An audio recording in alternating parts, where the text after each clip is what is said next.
Hey, this is John. Welcome back to Modern Old School Developer. So our Movie Manager application is getting close to being complete. There's largely just a bunch of polishing up the user interface to do. So I have gone ahead and made a list of what I think needs to be done to get a 1.0 release. And the first thing on this list is adding the series and studio links, which I did not do between last episode and now. So let's start by working on that. I'm going to open up the CRUD module and we'll scroll down to the update movie function. So updating the series or studio links is a little bit different than updating the category or actors links. The category and actors were a many-to-many relationship. You can have multiple categories or actors associated with any particular movie. But the series and the studio, that's a one-to-one relationship or a one-to-many relationship.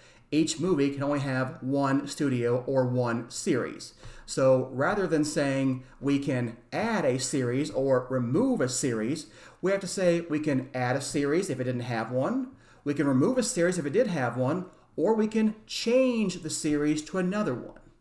So let's see how we can model that behavior.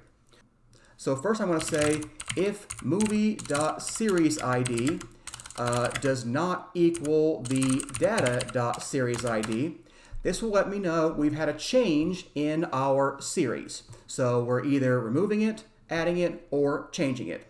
So we need to enumerate those conditions. So we're going to say if data.seriesID is none, this will mean we're changing it from having a series to not having a series. This is removing it. So we will be removing the series here. Okay, so our next condition is if the movie.seriesID is none. That means they're different and it was none, so now we're going to have one. This will be the add series. And finally, we have the else condition, which means we went from one series to another one. So, yeah. Okay, so what are we actually going to do? Well, in all of these cases, we need to know the series that we used to be on and the new series, the name of that. So there may not always be that, but we can get those if we have them. So the first thing I want to do is add some more utility functions. We've got them for actor and category, but we do not have them for series and studio. So let's go ahead and add that. We'll just highlight actor over here. I guess that becomes series. And then all the capital actors becomes series. There we go. And same thing down here. We change series over here to studio and change series here to studio. All right, so now we can get an individual series or studio. All right, so what I want to know is what is the current movie series? Now, you might be thinking, let's just say the series current equals movie.series.name. And yes, that will work, but it's going to cause a subtle problem that we'll have to deal with later. So I'm not going to do it that way. Instead, we're going to say the current series is going to be get the series, the database, and I want the movie.seriesID, and that of course is only going to work if we have a series ID. And also, we don't want the series current, we just want the name. So let's just get the name property from that. And we're going to say this will be the property if movie.seriesID is not none. Otherwise, we're going to say it's none. So series current will either be none or it will be the name of the series if we have one. And then our series new is going to be get series database data.seriesid.name, and that's going to be if data.seriesid is not none, else none. Okay, so now we have now we have both our current series and our new series name, assuming we actually have IDs for those. And you see we got the series here. We didn't have any way to get the new series without getting the series. So symmetry is a nice thing to have here too, but there's a more important reason I'm not using the movie.series.name here, which we'll get to shortly.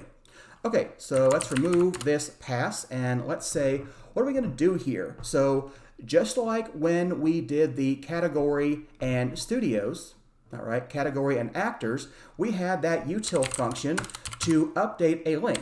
So we'll say update series link, and it's going to be movie.filename, and it will be the current series, so series current, and it's going to be false. Not like that though, false like that. So this is going to say, if we're removing our series, take the current series that we have, remove file name, and remove that. So it's going to be the exact same thing down here, but all we have to do is say true. And very similarly, all we have to do when we change them is do a false and then a true. But we need to change current to be new. So let's get this over here. And also we didn't change that. This should be series new as well. And that, I believe, should be everything for our series. So once again, if we changed our series, fetch the names of the current and new series if we have those things. If our new series is none, that means we're removing an existing series. Update our series link to take the series link away. If our movie series ID is none, then we are adding a series. Update the series link with our new series to be existing. And otherwise, we are changing the series. So remove the current link and add the new link. All right, and now it's going to be very similar with our studio. So all we have to do is go highlight all the instances of the word series, and there are a lot of them. There we go. And I believe that should be everything. So there we go. Just like we did on the series, we're doing that for studio now. So now all we need to do is get the series link and the studio link, and that's in the utilities function. So we'll go down here and we'll just copy this function. We'll do that twice right here. And we're going to change actor to, oops, sorry, not like that. Actor to series, and we'll delete this duplicate S over here because series is its own plural. And then over here, we're going to say studio and config studios there. All right, that looks pretty good. All right, let's go into the utility function. So we've got this handle, but we also need to handle the rename. You saw we did the for actor and movie actors and did all that. We also need to update our studio and series if we change those links. So let's do that. So the first thing I want to do is I want to indent this more because we don't need to rename links if we didn't change the path. So we can put those up here. Also, if you want a for loop to have the type information, so actor right now is any, but we can say actor is a models.actor, and now we know it is an actor type. So one more thing to note, we can fix that up, say models.category. However, we don't need for loops for our series and studio because it is singular. There aren't multiple actors and multiple categories on a movie. There's just one. So all we have to do is say, have these updates, and we'll indent this because we need to know, do we have a studio? So if movie.series is not none. So if our movie series is not none, we have to update our category links, but that's not really true. We need to update our series links. Okay, and we also need to get movie.series.name here and movie.series.name here. Okay, so we'll do the exact same thing down here, but we'll change series to studio. All right, there we go. And I believe that is everything that we need to do. Let me double check real quick. Yeah, looks pretty good to me. So let's go into our terminal and let's go into Python, make sure it's still running. Looks okay. And we'll go into our database. So I've removed all the categories and series and whatnot. Just remove that real quick. So we just want to have movies. So there are our unfiltered movies right now. So let's go into our movie list. We'll hit refresh right here. Let's scroll down to Batman Begins. So let's say the studio is Warner Brothers and series is Dark Knight Trilogy. So if I hit update, what happens? Well, I see we have studios now. So studios has Warner Brothers. Warner Brothers has that link, and the link is going to the right place. What about the series? Series Dark Knight Trilogy? Yeah, that looks pretty good to me. And in movies, our name is looking pretty good. So I think that is taking care of everything. Let's see if we can remove one. Let's turn this to Batman Begins, and let's remove a studio. Let's do two things at the same time. We're changing the name and the studio. Is that going to work? Well, let's find out. Look at movies. I see we only have our Dark Knight Trilogy, Batman Begins. Okay, so if I look into series, you'll see Batman Begins. Look into our trilogy, you'll see Batman Begins is still there. But if we go into studios, you'll see we still have Warner Brothers, but we don't have that link in there. So yeah, I think we are able to remove things and rename things properly. So yeah, it looks pretty good. Let's add the studio back, and it is 1 in the series. Yep, everything is looking pretty good. So I believe that is good for adding our studios and our series link. So that is basically the last part of our functionality. Although there is one subtle thing we might want to work on. If we remove the last link in a directory, it might be nice to remove that directory as well. I actually think that'll be pretty easy. So why don't we try and do that real quick right here. So let's do a try os.remove directory and path base. So we can just try and remove this directory. If it is not empty, it will fail. So there's no harm in trying. And if we get an exception, we just won't care. So we're going to remove it if we can. And if we're not, we're just going to do nothing. So I believe that should handle that. So let's go see if it works. So if we go into Studios, into Warner Brothers, you can see we've got this file in here. So let's take that out. So I'll scroll down to Batman Begins. And let's just get rid of that studio. So we do that. And now we can see the Warner Brothers folder is gone. And if we want to bring it back, we can put that on there and hit update. And there we go, it's back. So that's a little bit of nice cleanup for the user experience for the user. So I like to do those things in the polish stage to make things a little bit nicer. You know, you shouldn't have to clean up empty directories if you're not using them. Now, I think it's fine to keep the studio directory if there's nothing in there, but inside all of those, I'd like them to be where they are. So I think that's looking pretty good. Let's go make sure this is all good. So I took out the category, so let's add that back. I took out Christian Bale, let's add him back. And let's go make sure they all look good. So yeah, actors Christian Bale, yep. Categories action, yep. Studios, did that update that? It sure did. Everything is looking great. All right, I want to spend some time discussing SQLAlchemy database sessions. Inside all of our endpoints, we get one of these session objects.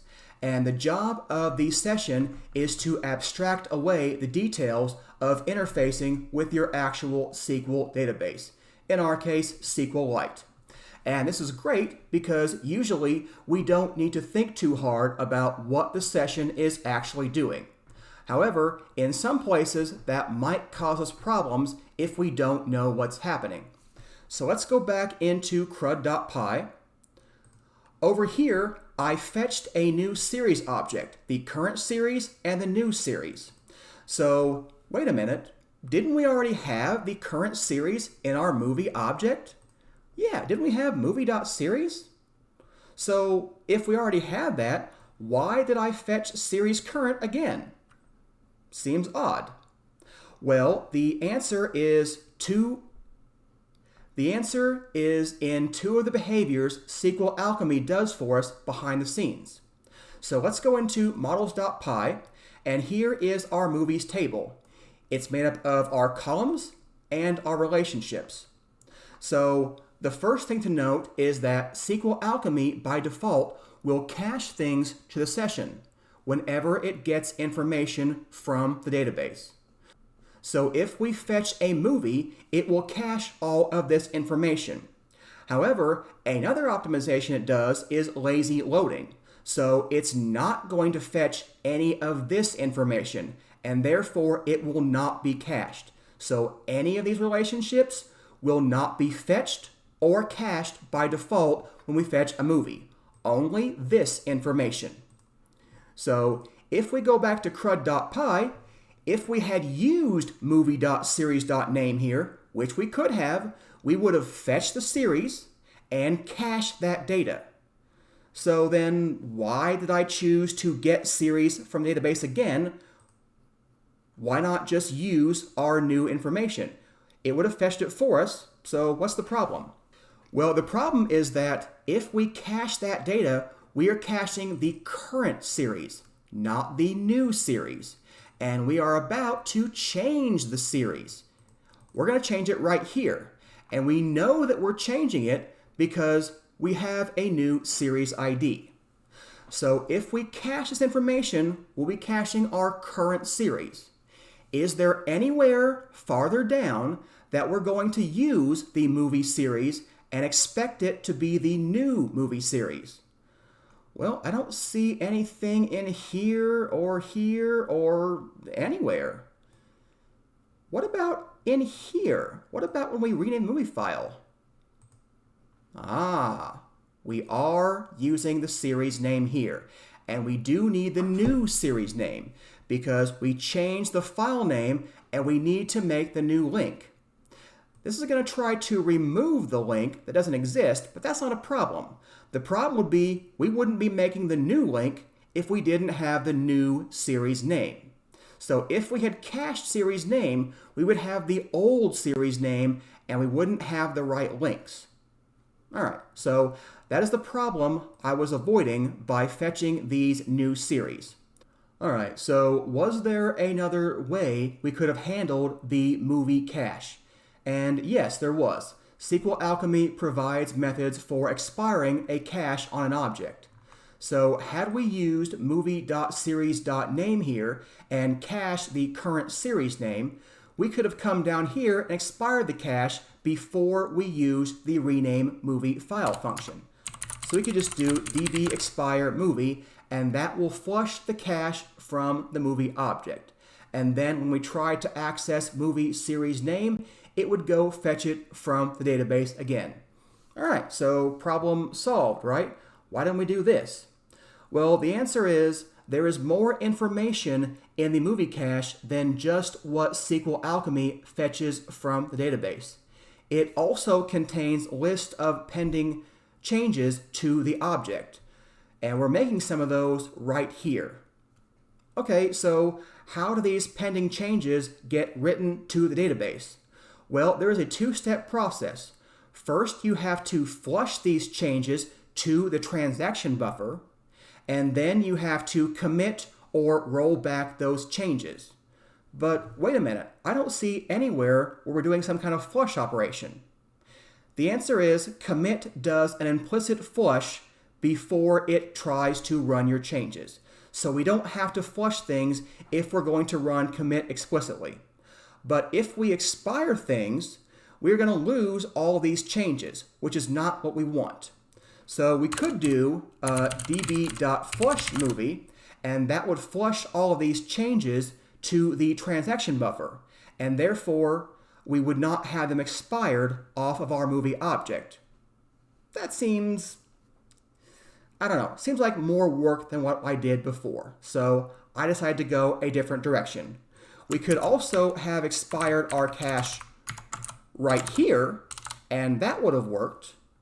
Or we could flush our cache and then expire it, and at least the code looks a little bit better. But I decided to just fetch a new series object. We're going to have to fetch it again in a minute anyway, so it seemed unnecessary to do all of this, and it's not very expensive to just fetch a single series and use that right here to preserve our series name, and therefore avoid any problems we might run into with caching. All right, so basically that's what I wanted to discuss with SQLAlchemy database sessions.